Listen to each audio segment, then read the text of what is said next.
complex number z, r e z denote the real part of z. तो ये जो represent कर रहा है वो रियल पार्ट ऑफ z को रिप्रेजेंट कर रहा है, दैट इज ऑब्वियस, ऐसा होता ही है। अगर आई एम जेड लिखते हैं तो ये इमेजिनरी पार्ट ऑफ z को रिप्रेजेंट करता है। इस क्वेश्चन में उसका यूज नहीं है, रियल पार्ट ऑफ z का यूज। फिर set set of all complex number z satisfying this equation, ये आपका एस हो रहा है। तो इक्वेशन कैसा है, Z raise to four minus mod Z raise to four is equal to four iota Z square. और हमें पता होता है कि z into Z bar is equal to mod Z का स्क्वायर। ये बेसिक रिजल्ट है कॉम्प्लेक्स नंबर का। तो अगर आप फिर से स्क्वायर कर लेंगे तो mod Z raise to four को आप लिख सकते हैं Z square and Z bar का स्क्वायर। तो यहाँ पे first term as it is रहेगा Z raise to four, mod Z raise to four हो जाएगा जेड स्क्वायर जेड बार का square is equal to four iota Z square. आप Z square दोनों तरफ से कैंसिल कर सकते हैं क्योंकि जेड स्क्वायर जीरो होगा, इससे आपको आगे कुछ भी नहीं मिलेगा। जेड वन जेड टू जो आपको दो पॉइंट लेना है उनका रियल पार्ट या तो पॉजिटिव रखना है या नेगेटिव रखना है। और जेड स्क्वायर इक्वल जीरो करने पर तो जेड इक्वल जीरो मिलेगा जिसका रियल पार्ट जीरो हो जाएगा। So we can cancel z square from both sides and we'll end up with z square minus z bar का स्क्वायर इक्वल टू फोर है। फिर आप a square minus B square लगाइए तो a plus B into A minus B हो जाएगा and that is equal to four iota.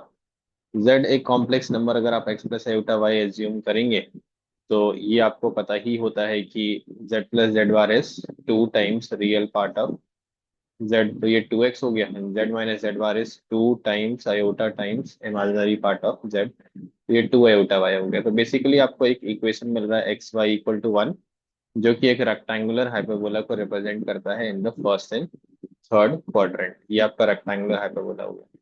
अब इसमें बताया जा रहा है कि जेड वन और जेड टू जो है वो इसी सेट के कॉम्प्लेक्स नंबर है, मतलब इस हाइपरबोला पे लाई करने वाले कॉम्प्लेक्स नंबर है। और हमें मिनिमम पॉसिबल वैल्यू चाहिए mod Z one minus mod Z two के होल स्क्वायर का। तो what is geometrical meaning of mod Z one minus Z two in complex number? It represents distance between complex number Z one and Z two, है ना। Mod Z one minus Z two किसको represent करता है? इन दोनों complex number के बीच के distance को। आपको उसके स्क्वायर को मिनिमाइज करना है, तो डिस्टेंस मिनिमाइज हो जाएगा तो फिर उसका स्क्वायर निकाल लेंगे हम लोग। लेकिन कंडीशन ये है कि real part of Z one positive होना चाहिए और real part of Z two negative होना चाहिए, मतलब दोनों पॉइंट आपके डिफरेंट ब्रांचेस पे लाई करेंगे। तो बेसिकली आपको एक कॉर्ड लेंथ निकालना है जिसमें दोनों पॉइंट जो है वो डिफरेंट ब्रांच पे होंगे। और दिस इज तो बेसिक ऑब्जर्वेशन की जो स्मॉलेस्ट कॉर्ड ऑफ हाइपरबोला होता है जिसमें दोनों पॉइंट डिफरेंट ब्रांच पे लाई करते हैं, that is nothing but the transverse axis itself. तो ये जो लाइन है ये y इक्वल टू एक्स होता है for X Y equal to C square type of parabola. तो जैसे आप y इक्वल टू एक्स यहाँ पे रखेंगे X Y equal to one में, जो दो पॉइंट मिल जाएगा आपको वन वन और माइनस वन मिल जाएगा which is vertex of this hyperbola. तो आप उनके बीच का डिस्टेंस निकाल लीजिए। तो Z one minus Z two के बीच का मिनिमम डिस्टेंस जो है वो बेसिकली इन दोनों पॉइंट के बीच का डिस्टेंस है, जो कि रूट टू हो रहा है आपका।